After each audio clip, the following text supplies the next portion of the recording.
Em meados de 1918, os canhões da frente ocidental já trovejavam sem parar há quase 4 anos.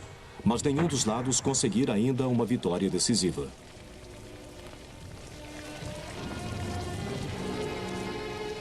Eram os aliados os que mais sofriam na primeira metade de 1918.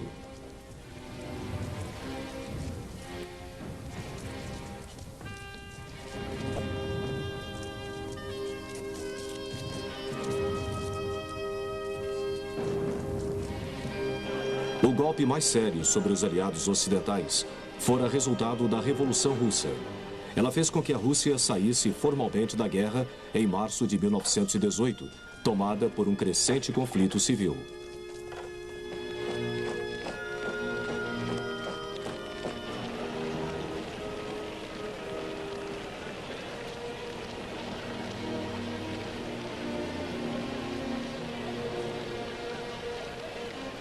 A retirada da Rússia permitiu que os alemães concentrassem a maior parte de suas forças no Ocidente e desferissem sobre os aliados uma série de golpes quase devastadores. As pontas de lança destes ataques foram tropas de assalto especialmente treinadas. Elas haviam encontrado uma maneira de romper o impasse da guerra de trincheiras, infiltrando-se pelas defesas aliadas, ultrapassando os pontos fortificados.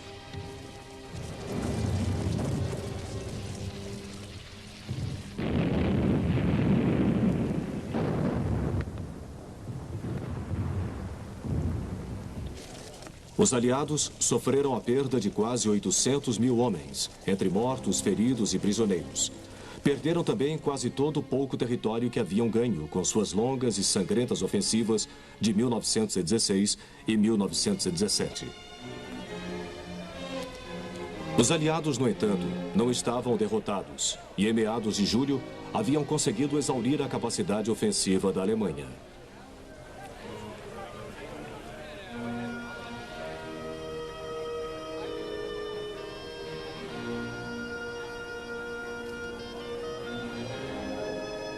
Além disto, já havia 300 mil soldados americanos na França e ainda continuavam a chegar à razão de mais de 250 mil por mês.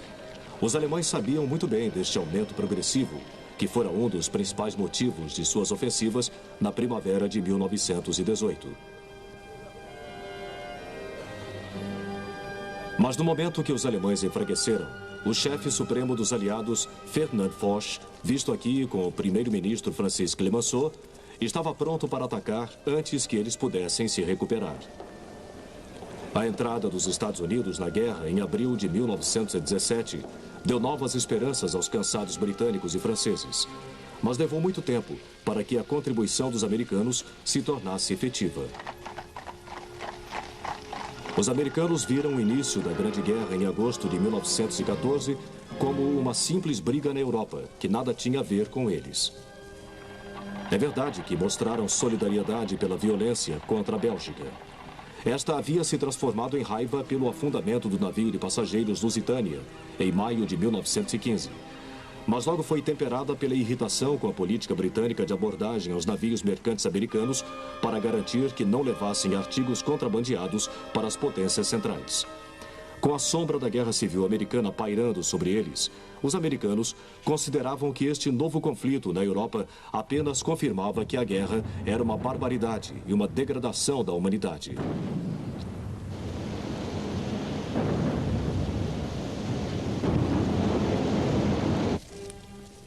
O resultado foi a estrita neutralidade como senha dos Estados Unidos, combinada com os esforços para que os países em guerra usassem a razão.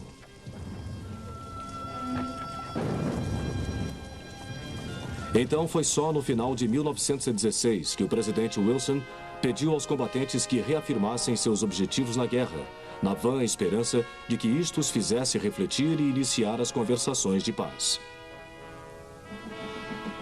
Enquanto isto, os americanos continuavam a desenvolver seu crescente poderio industrial e a explorar os recursos naturais de seu vasto país.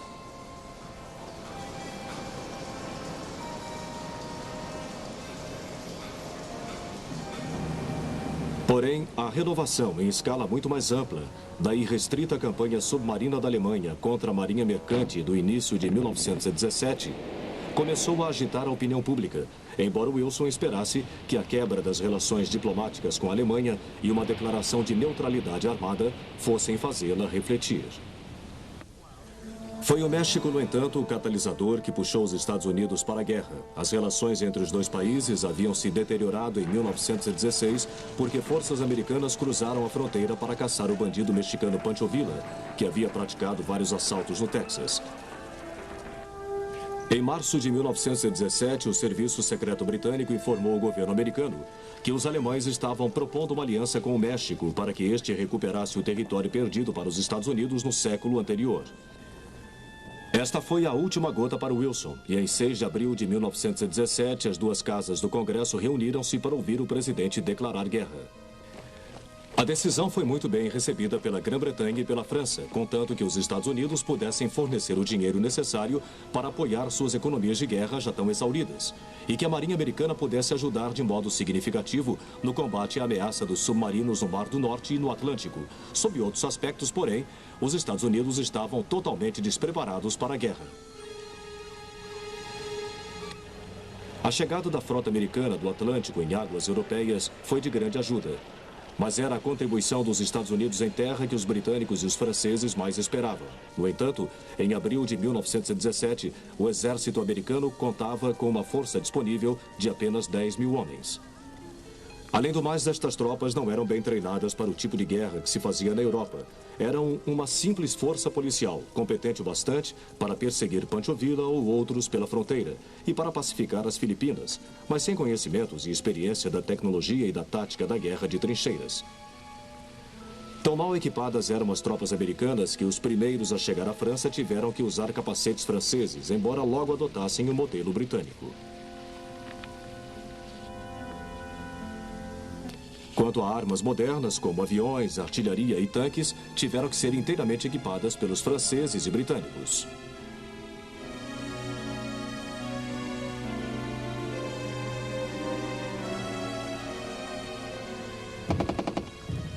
Foi só depois de chegarem à França que os americanos começaram a fazer um treinamento adequado dessas armas e aprender a arte da guerra de trincheiras.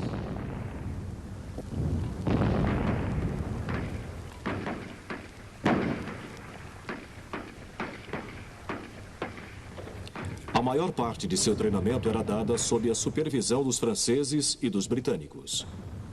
Um elemento essencial era a guerra química com o uso do gás, que se tornou comum na frente ocidental a partir de 1915. As tropas tiveram que ser ensinadas a superar o terror desta arma.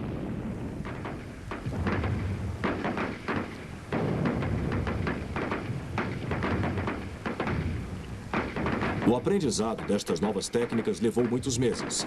Assim, demorou algum tempo até que a presença americana se fizesse sentir na frente ocidental. Muito embora as tropas americanas desfilassem em Paris no 4 de julho de 1917, dia da independência, usando o que os franceses chamaram de Le Chapeau de Cowboy. Só em outubro de 1917, as tropas americanas tiveram sua primeira experiência sob a tutela dos franceses da Guerra de Trincheiras no setor de Lunéville.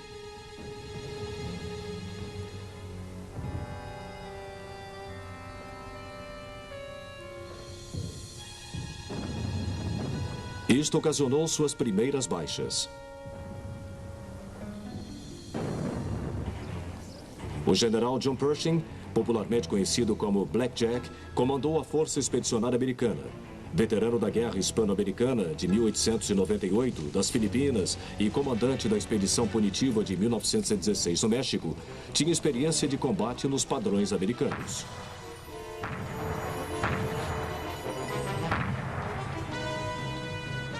Pershing estava determinado a manter como tais as forças americanas na França, em vez de deixá-las lutar fragmentadas, sob o comando francês e britânico.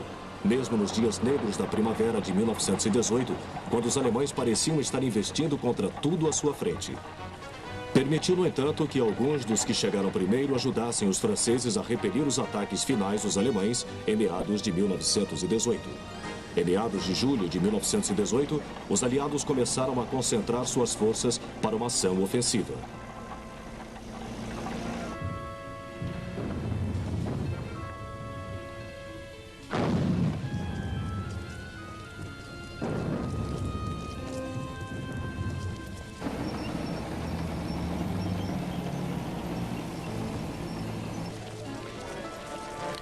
Ao mesmo tempo, Pershing ordenou a criação formal do primeiro exército dos Estados Unidos com 14 divisões.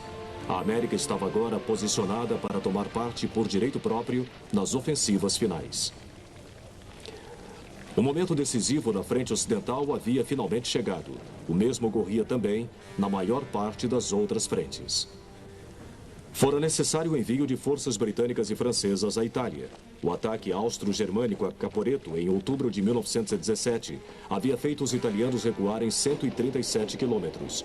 A linha aliada acabou estabilizando-se no rio Piave, a somente 24 quilômetros de Veneza.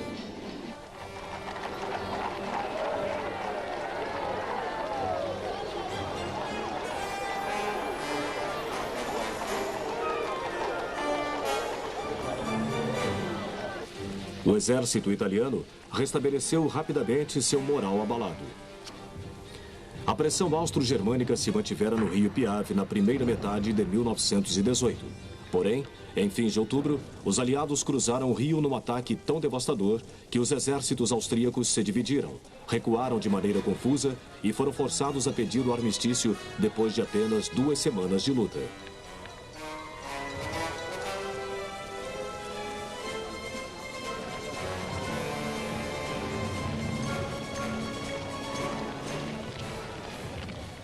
Em Salônica, no nordeste da Grécia, o impasse que já durava 3 anos entre as forças aliadas e os búlgaros, com algum reforço por parte dos alemães, foi finalmente quebrado.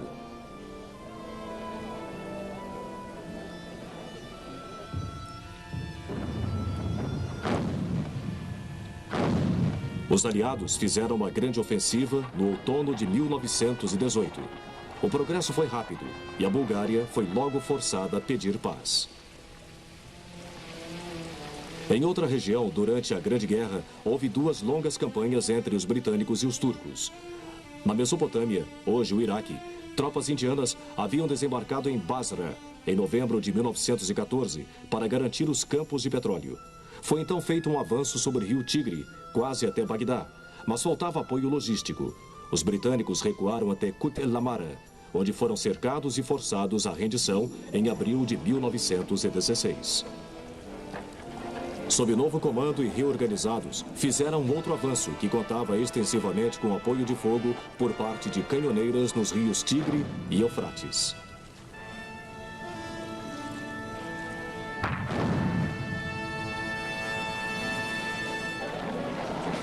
Em abril de 1917, Bagdá foi finalmente capturada. Daí por diante, as forças britânicas investiram para o norte, chegando até Baku, no Mar Cáspio. Mais a oeste, no início de 1915, os turcos fizeram um ataque mal sucedido ao Egito, cruzando o canal de Suez. Este era guarnecido por tropas britânicas e canadenses.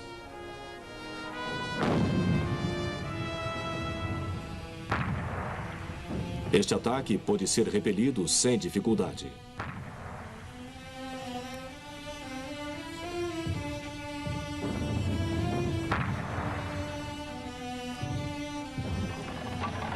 No final de abril de 1916, os britânicos cruzaram o canal e iniciaram o avanço sobre o Sinai. Havia um impasse na frente de Gaza. Esta foi a única vez em que se usou tanques no Oriente Médio. As condições do deserto, porém, mostraram-se desfavoráveis. Os britânicos optaram pelo apoio maciço da cavalaria montada.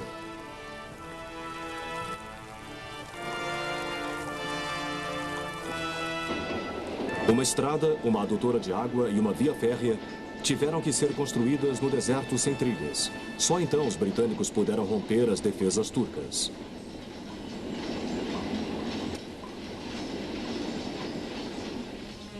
No outono de 1917, os britânicos chegaram a Jerusalém. A esperança de novos avanços foi destruída por pedidos de reforços do Oriente Médio para ajudar a conter as investidas alemãs sobre a frente ocidental.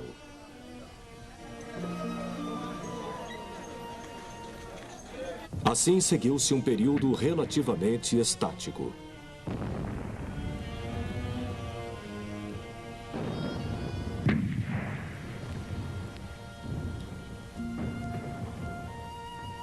A ofensiva só foi retomada no outono de 1918, lançando-se para o norte, sobre a região onde é atualmente Israel.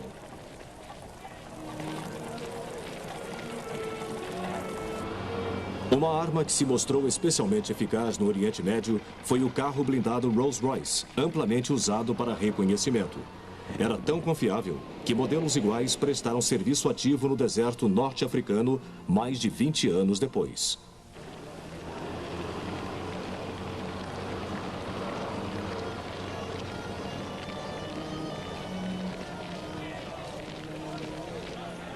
Os turcos também enfrentavam uma revolta árabe à sua retaguarda.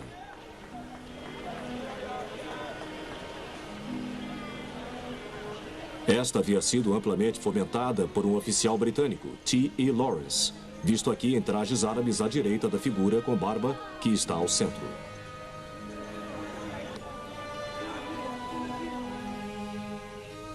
Em fins de outubro de 1918, os britânicos chegaram a Alepo. Os exércitos turcos foram derrotados e o Império Otomano pediu paz.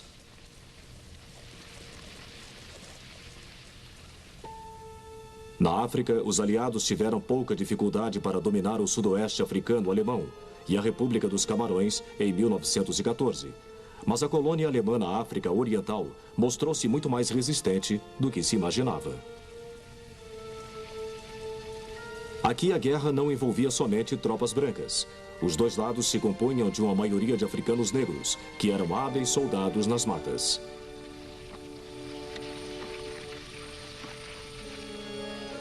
Os alemães, com forças relativamente pequenas, conseguiram manter os aliados à distância por 4 anos e só depuseram armas após o fim da guerra na Europa.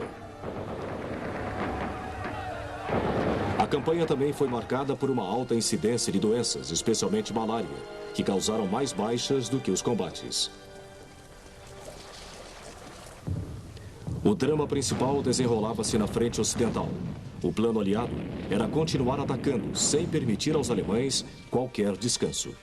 Primeiro, veio a contraofensiva francesa nos flancos dos salientes alemães em Champagne. Então, no dia 8 de agosto, os britânicos atacaram Amiens.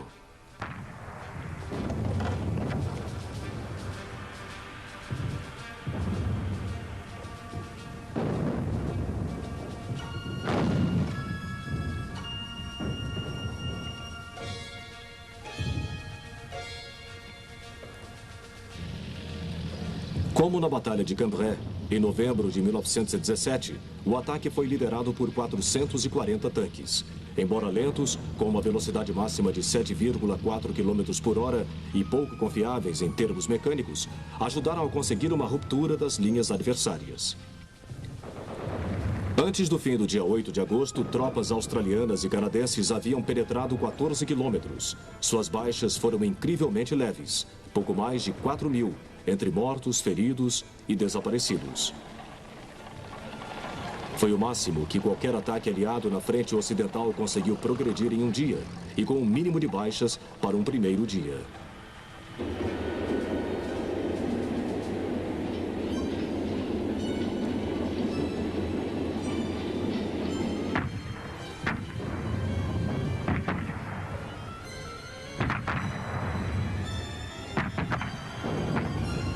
No segundo dia, com apenas 145 tanques ainda funcionando, avançaram mais 5 quilômetros.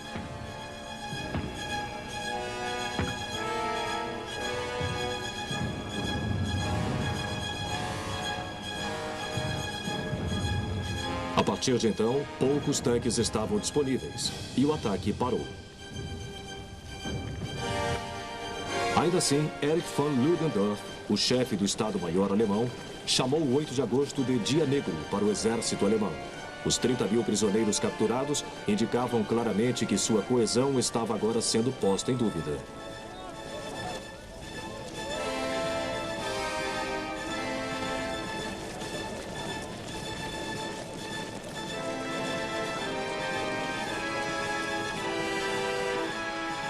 Em meados de setembro, foi a vez dos americanos, que erradicaram com sucesso a saliência de Saint-Mihiel, a leste de Verdun.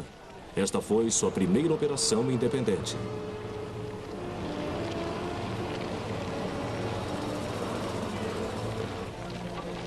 Tomaram parte 8 divisões americanas e 3 francesas, apoiadas por 144 tanques, a maioria tripulada por americanos, e 2.800 canhões. Atacando numa frente de 40 quilômetros, os americanos atingiram seu objetivo em 4 dias. Seu entusiasmo mais do que compensou sua falta de experiência.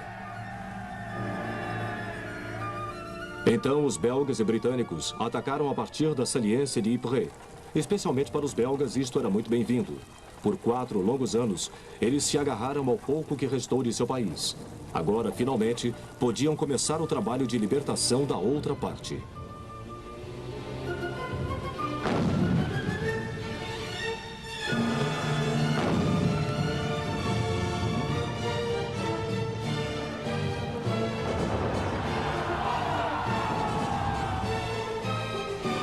Em 26 de setembro, franceses e americanos atacaram a acidentada e montanhosa Argonne. Nada menos de 600.000 homens estiveram concentrados em uma frente de 64 quilômetros de largura.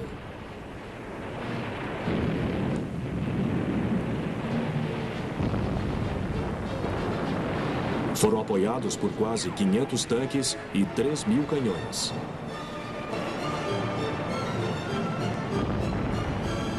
No primeiro dia, fez-se um bom progresso.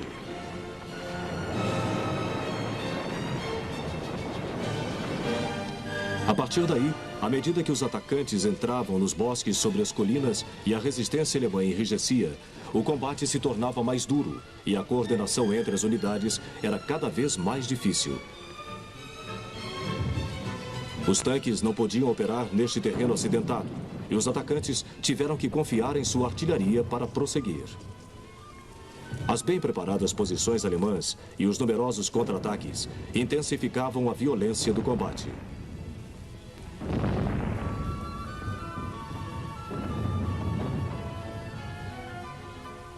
O combate trouxe as armas especiais para trincheiras mais uma vez ao primeiro plano, como, por exemplo, este lança-granadas e lança-bombas francês.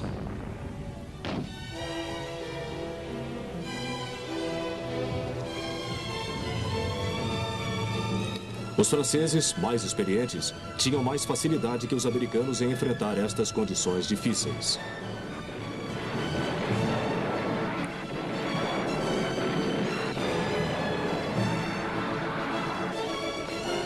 Um problema crescente era o fato de só haverem 3 estradas para a área da batalha.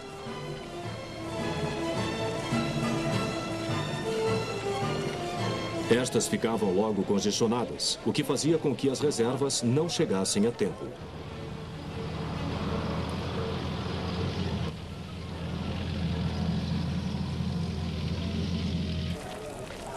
Em consequência, no dia 30 de setembro, a ofensiva foi suspensa.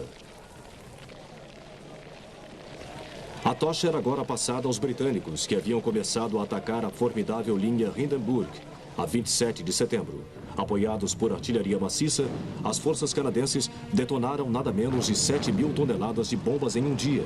Uma brecha de 19 quilômetros de largura e 10 quilômetros de profundidade foi criada nas defesas alemãs.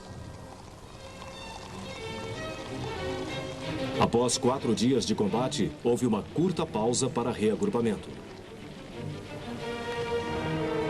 Então, a 5 de outubro, a linha Hindenburg foi finalmente quebrada, com a captura de 36.000 prisioneiros e 380 canhões. Parecia, pelo menos no que se referia aos britânicos, que eles haviam arrombado a fechadura na qual se baseava a defesa alemã.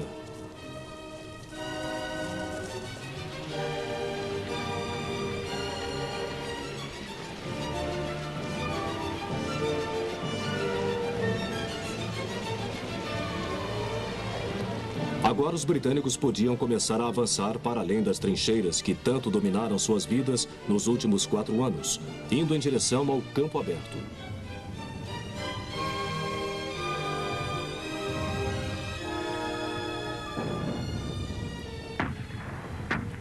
Assim, o combate móvel chegou mais uma vez à frente ocidental. Mas poderiam os aliados sustentá-lo e conseguir a derrota final dos exércitos alemães no Ocidente?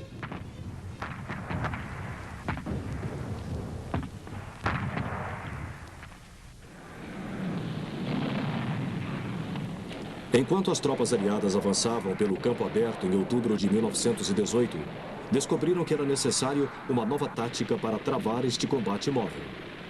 Também os alemães lutavam com técnica, apoiavam-se sobre as retaguardas, auxiliados pela artilharia e fortemente armados com metralhadoras para impedir que os aliados travassem combate com sua formação principal. Tudo isto fez com que os aliados pagassem um alto preço em baixas pelo terreno que ganhavam.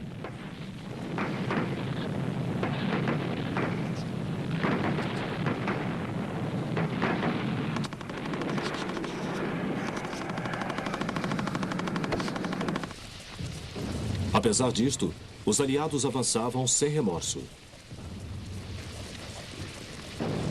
A capacidade de lutar dos alemães parecia intacta.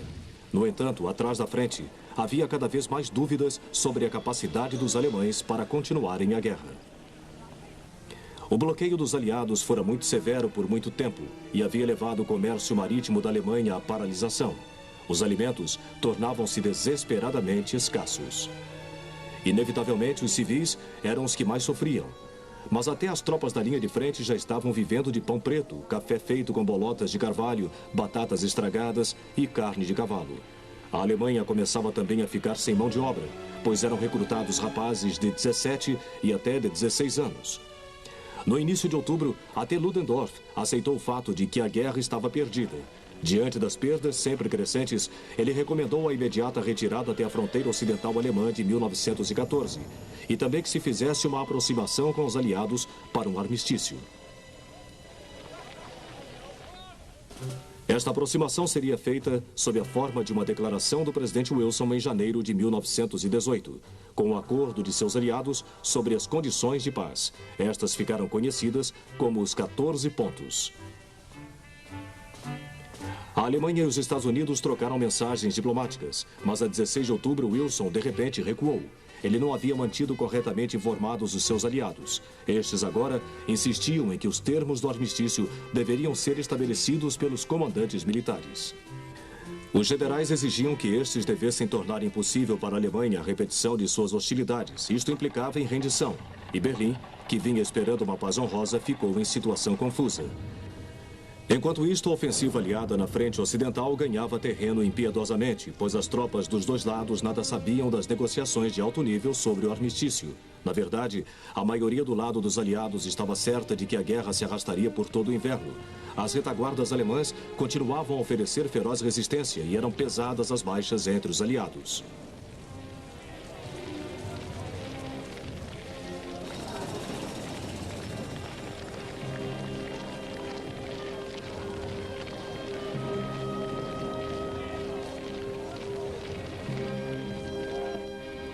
Como os alemães eram forçados a recuar, adotavam uma política de terra arrasada, destruindo tudo em sua passagem.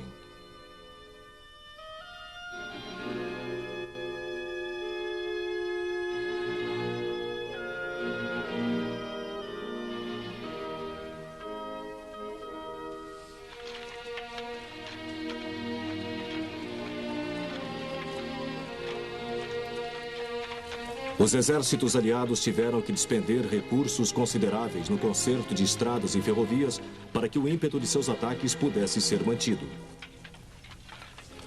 Para os antigos habitantes das cidades e aldeias recém-liberadas, a alegria da volta a casa era muitas vezes mesclada com um choque pela destruição.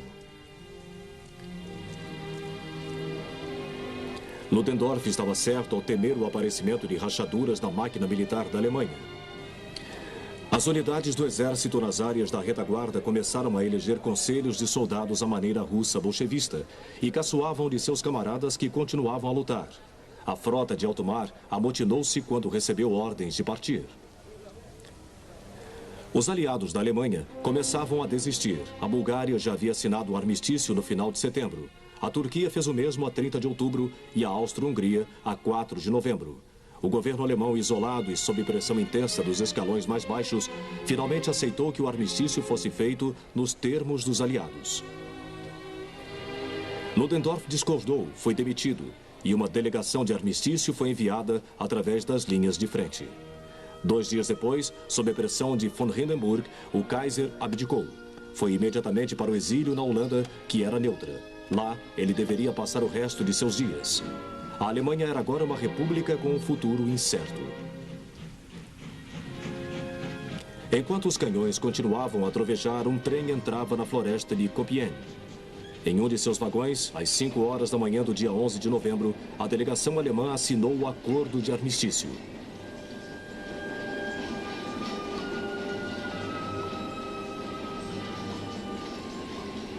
Seis horas mais tarde, os canhões cessaram seu estrondo irado. A França e Flandres experimentavam uma quietude que já não conheciam há mais de 4 anos.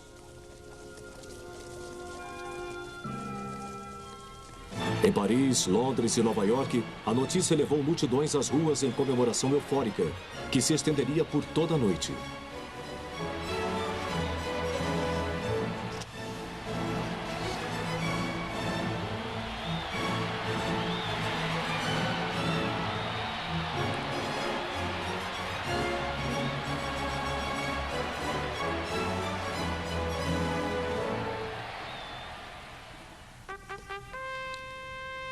Na própria frente, o cessar-fogo foi saudado pelas tropas, não tanto com alegria, mas com alívio por terem sobrevivido, misturado com tristeza pelos 9 milhões que não o conseguiram.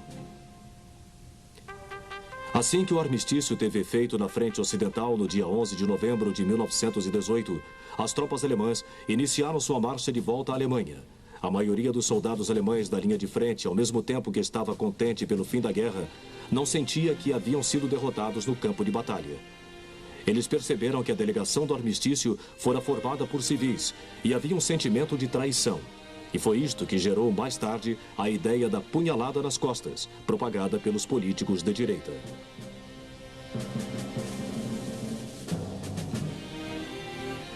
À distância de 1 ou 2 dias de marcha, os exércitos aliados seguiram os alemães que se retiravam. As cidades e aldeias libertadas os saudavam com grande entusiasmo.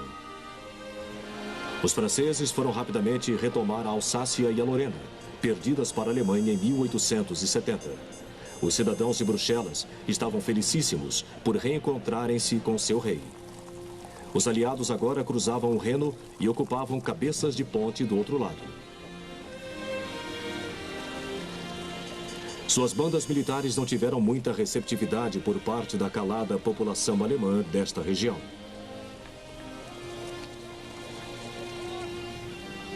A frota alemã de alto mar navegou para a base britânica de Scapa Flow, nas Ilhas Orkney, para render-se. Os navios foram apreendidos, mas os alemães ainda não estavam derrotados. Pouco tempo depois, suas tripulações furaram-lhes os cascos. 13 navios principais e 58 navios de guerra de menor porte foram ao fundo.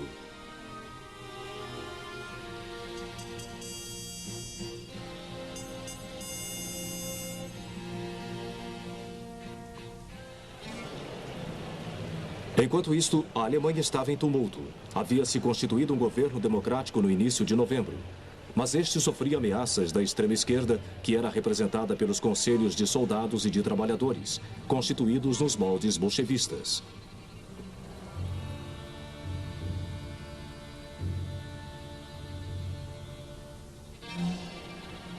Havia também os grupos espartacos, seguidores de Lenin, que estavam decididos a instalar um regime comunista.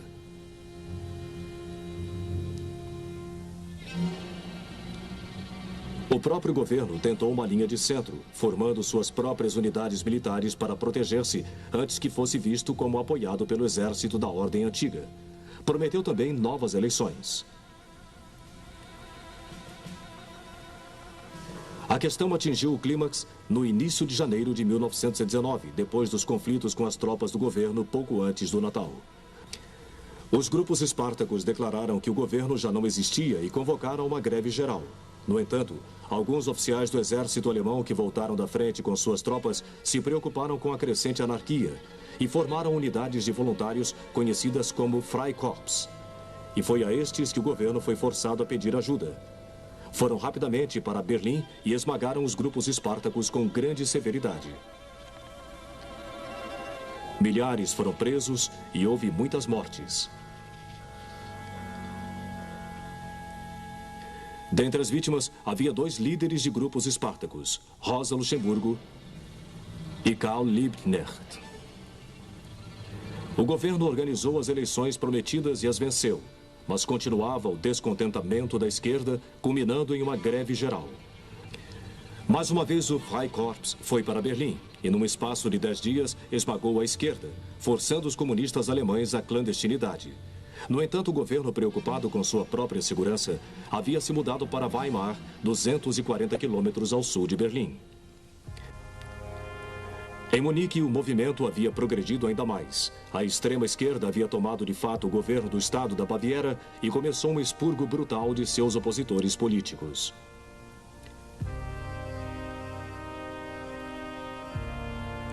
Mais uma vez, foi o Freikorps que teve que restaurar a ordem, avançando rapidamente sobre Munique, esmagando a revolução com grande ferocidade.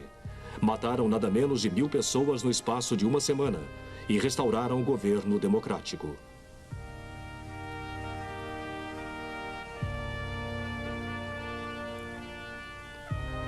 Movimentos políticos semelhantes em outras partes da Europa Central vinham redesenhando seu mapa. O imperador austro-húngaro Karl, sucessor de Franz Josef desde 1916, abdicou. A Hungria imediatamente separou-se. Em fevereiro de 1919, o recém-instalado governo democrático foi derrubado por Bela Kun, que fora doutrinado para o comunismo quando era prisioneiro de guerra dos russos. Houve depois um contragolpe de direita liderado pelo almirante Miklos Horthy, visto aqui ao centro.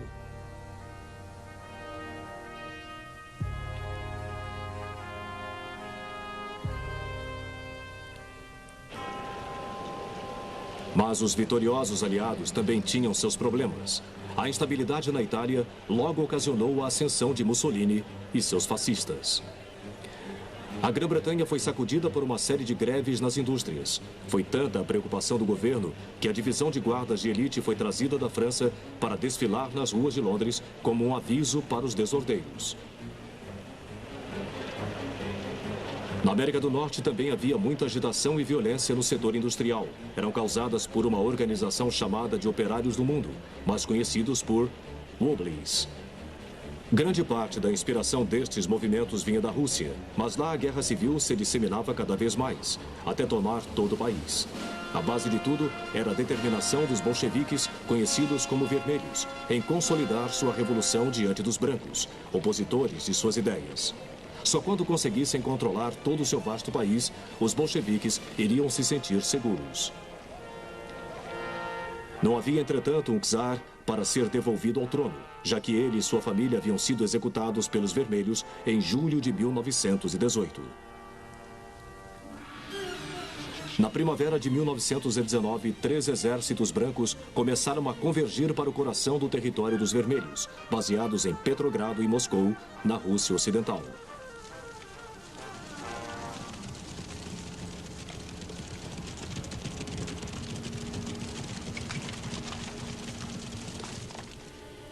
Um deles avançou para o oeste, vindo da Sibéria. Um outro foi para o norte, partindo da Ucrânia, enquanto que o terceiro atacou da fronteira ocidental da Rússia. Dominando a campanha na parte oriental do país estava a estrada de ferro Transiberiana, que ia de Moscou a Vladivostok. Batalhas ferozes foram travadas em seu caminho para controlá-la. Um outro aspecto da guerra foi o papel desempenhado pelos que haviam sido os aliados. No início, eles enviaram pequenos contingentes à Rússia na vã esperança de que ela continuasse a lutar contra os alemães. Depois que a Rússia saiu da guerra, os aliados ocidentais, temendo a disseminação do comunismo, e o Japão, desejando estender sua esfera de influência, começaram a apoiar os ocidentais ativamente.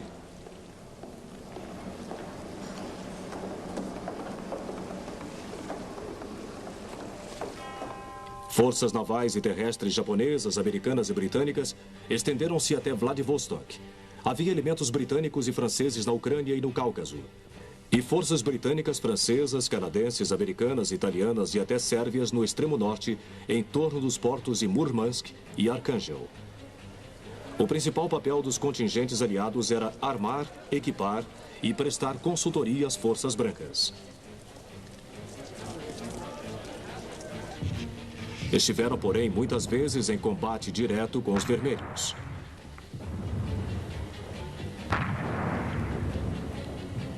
Com todo este apoio, os brancos deveriam ter vencido o bolchevismo com relativa facilidade. Mas não foi o que ocorreu. Os comandantes brancos eram geralmente ineptos e havia pouca cooperação entre eles. Muitos de seus soldados mostravam-se indisciplinados e pouco confiáveis. Os vermelhos, por outro lado, tinham como líder militar Leon Trotsky, que se havia demonstrado um organizador nato e uma inspiração para seus soldados. Um de seus principais comandantes era Semyon Bodeny, conhecido por seu abundante bigode. Antigo cavalariano czarista, ascendeu ao comando do 1º Exército Vermelho de Cavalaria, que liderava com especial galhardia.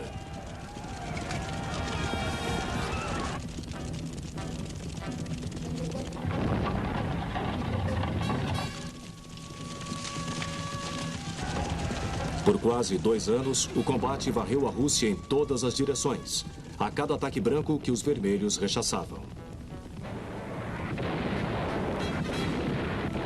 No início de 1920, os brancos estavam derrotados em toda parte.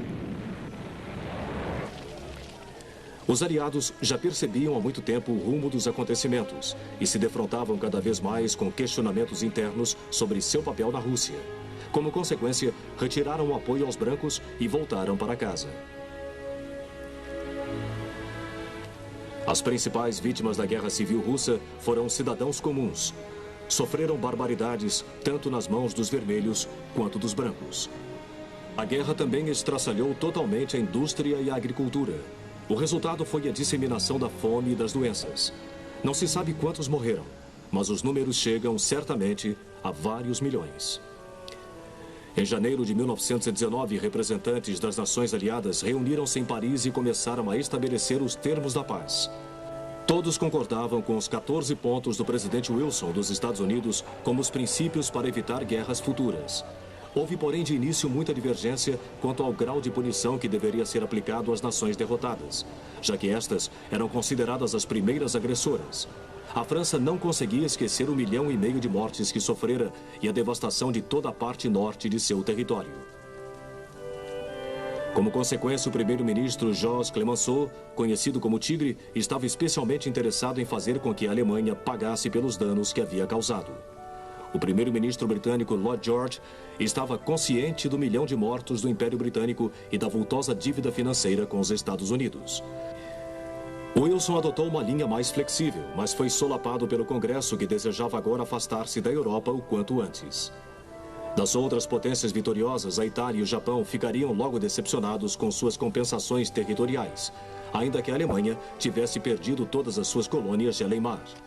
O Império Otomano também ficou fragmentado, pois a França recebeu os mandatos da Síria e do Líbano, e a Grã-Bretanha os da Palestina, Transjordânia e Iraque. Dentro da Europa Oriental, o princípio da autodeterminação do presidente Wilson, um dos 14 pontos, exerceu grande influência no que seria um dramático redesenho do mapa. Foram criados 3 estados bálticos independentes, Letônia, Estônia e Lituânia, e a Polônia ganhou sua independência. Recebeu também toda a Galícia polonesa e o que viria a ter grande significado no futuro, um corredor para o Báltico na área de Danzig, isolando assim o território da Prússia Oriental. O que restava do antigo Império Austro-Húngaro estava inteiramente fragmentado. A Áustria tornara-se uma pequena república e a independência da Hungria havia sido reconhecida. Foi criado o novo Estado da Tchecoslováquia, contendo uma significativa minoria étnica alemã.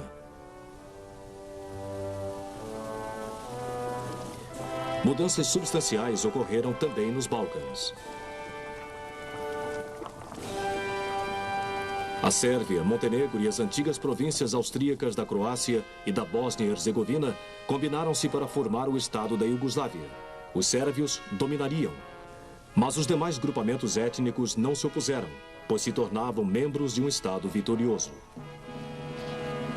As forças armadas das nações conquistadas foram severamente restringidas. Foi permitido que a Alemanha tivesse um exército de voluntários com apenas 100 mil homens. Sua força aérea, seus poucos tanques, a maioria modelos britânicos capturados e grandes canhões deveriam ser destruídos e sua vasta indústria de munição desmantelada. Teve também que pagar aos aliados enormes reparações financeiras. Uma forte corrente de opinião na Alemanha era a favor da rejeição dos termos de paz, por serem incrivelmente severos. Afinal, seus exércitos não haviam sido derrotados em campo. De fato, algumas tropas tiveram até permissão para desfilar em Berlim com suas armas no fim de 1918. Na verdade, entretanto, não havia opção. E no dia 28 de junho de 1919, os delegados reuniram-se para assinar a paz na Sala dos Espelhos em Versailles. A mesma sala na qual o Kaiser Guilherme I havia sido proclamado imperador de toda a Alemanha em 1871. Foram em seguida assinados tratados de paz com os demais estados derrotados. Os aliados comemoraram o Tratado de Versailles com desfiles de vitória em Nova York, Paris, Londres e outros lugares.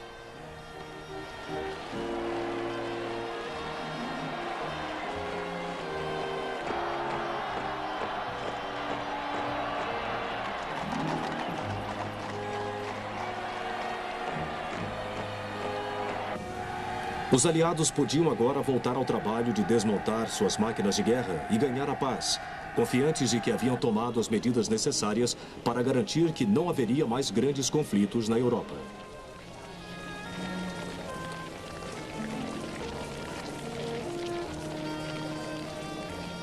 Surgiu um grande número de cemitérios e memoriais aos mortos na guerra.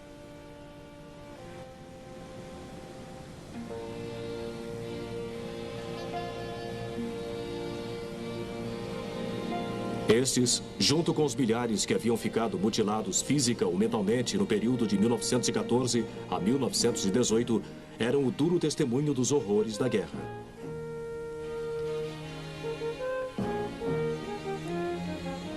Mas a reunião de paz de Paris havia delineado uma nova maneira de garantir que no futuro não surgissem grandes conflitos.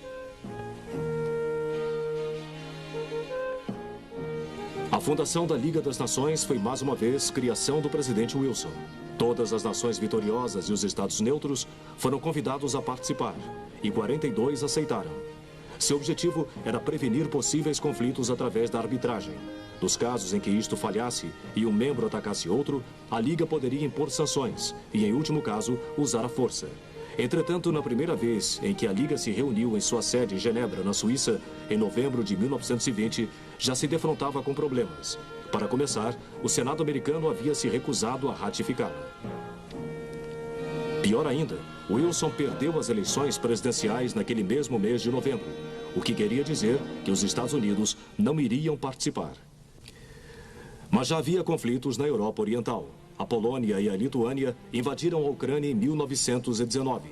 Os russos contra-atacaram e foram finalmente derrotados um ano depois, deixando parte da Ucrânia em mãos polonesas. Havia também conflito com a Turquia. Os aliados haviam insistido em que ela entregasse à Grécia a região no extremo oeste da Ásia Menor. Forças aliadas desembarcaram nos Dardanelos para que isto se cumprisse. O sultão da Turquia estava disposto a aceitar estas condições, mas não seus generais. Estes o depuseram no início de 1921 e atacaram os gregos, forçando-os a recuar.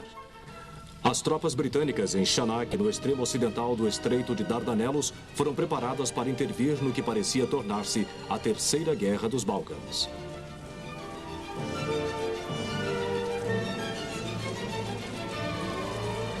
Os aliados, porém, acabaram desistindo de suas exigências sobre o território turco, e um tratado de paz revisado foi assinado em 1923. A Europa podia respirar novamente. Em novembro de 1918, as nações vitoriosas acreditaram que acabavam de vencer a guerra que acabaria com todas as guerras. Porém, mesmo durante a construção do aparato que manteria a paz no futuro, novas forças já se agitavam. Forças que iriam um dia tragar populações inteiras e ameaçar a estabilidade do mundo.